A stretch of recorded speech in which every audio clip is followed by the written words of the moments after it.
La haute couture est apparue sous Napoléon III à Paris à la fin du XIXe siècle. À ce moment-là, Paris attire de nombreux talents et devient la ville lumière. Un jeune couturier d'origine anglaise va mettre en place de nouvelles pratiques, le défilé sur mannequin vivant et le concept de collection, où chaque année sont présentées de nouvelles créations vestimentaires. La collection printemps-été est présentée au mois de janvier et la collection automne-hiver au début du mois de juillet. Les maisons de haute couture ont deux types d'ateliers. Le premier réalise les robes de soirée et de cocktail. Le second atelier, appelé atelier de tailleur, réalise manteaux, pantalons, vestes et jupes.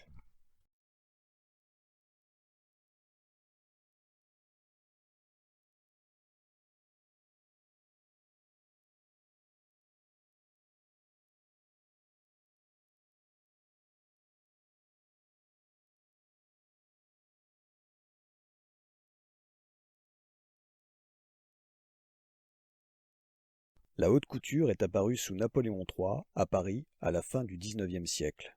À ce moment-là, Paris attire de nombreux talents et devient la ville lumière. Un jeune couturier d'origine anglaise va mettre en place de nouvelles pratiques, le défilé sur mannequin vivant et le concept de collection, où chaque année sont présentées de nouvelles créations vestimentaires. La collection printemps-été est présentée au mois de janvier et la collection automne-hiver au début du mois de juillet. Les maisons de haute couture ont deux types d'ateliers. Le premier réalise les robes de soirée et de cocktail. Le second atelier, appelé atelier de tailleur, réalise manteaux, pantalons, vestes et jupes.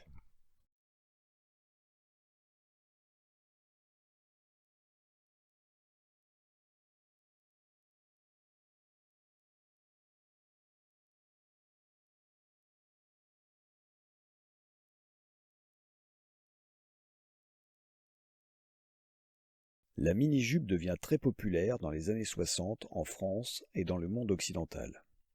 Dans ces années de changement et de transformation de la société, la mini-jupe devient un symbole de modernité et d'émancipation. Elle tourne le dos à la mode sage des années 50. Si aujourd'hui elle est devenue un vêtement basique que l'on trouve dans de nombreux placards, elle représentait dans les années 60 un signal de résistance pour les jeunes femmes face aux adultes de la génération précédente. Dans les années 2000, la mini-jupe conserve son caractère sulfureux.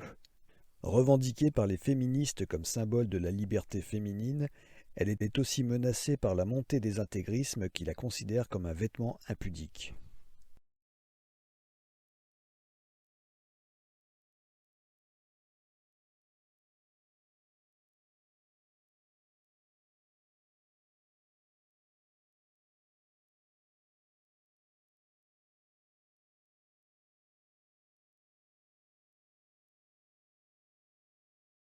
La mini-jupe devient très populaire dans les années 60 en France et dans le monde occidental.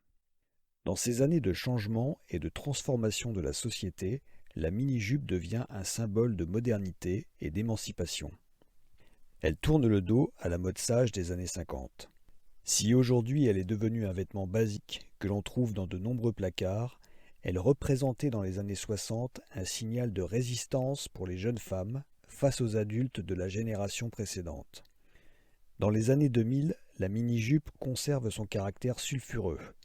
Revendiquée par les féministes comme symbole de la liberté féminine, elle était aussi menacée par la montée des intégrismes qui la considèrent comme un vêtement impudique.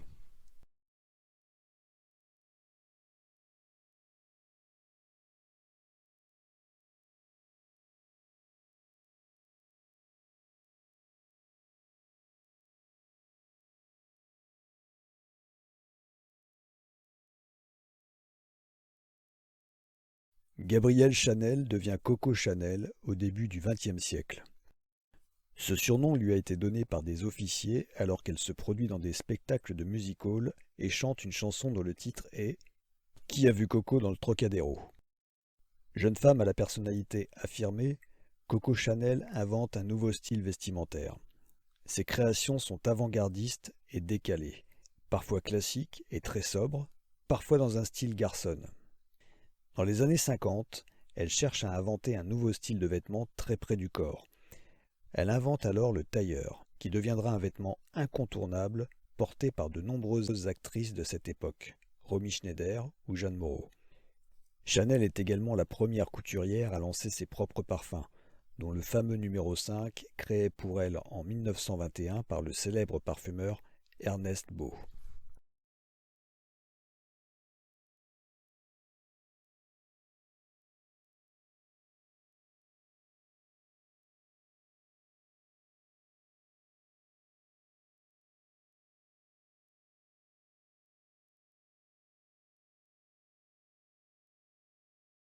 Gabrielle Chanel devient Coco Chanel au début du XXe siècle. Ce surnom lui a été donné par des officiers alors qu'elle se produit dans des spectacles de music-hall et chante une chanson dont le titre est Qui a vu Coco dans le Trocadéro?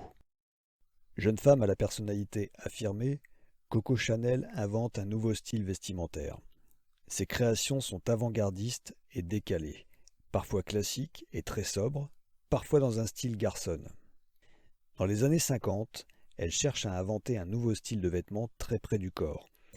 Elle invente alors le tailleur, qui deviendra un vêtement incontournable porté par de nombreuses actrices de cette époque, Romy Schneider ou Jeanne Moreau. Chanel est également la première couturière à lancer ses propres parfums, dont le fameux numéro 5 créé pour elle en 1921 par le célèbre parfumeur Ernest Beau.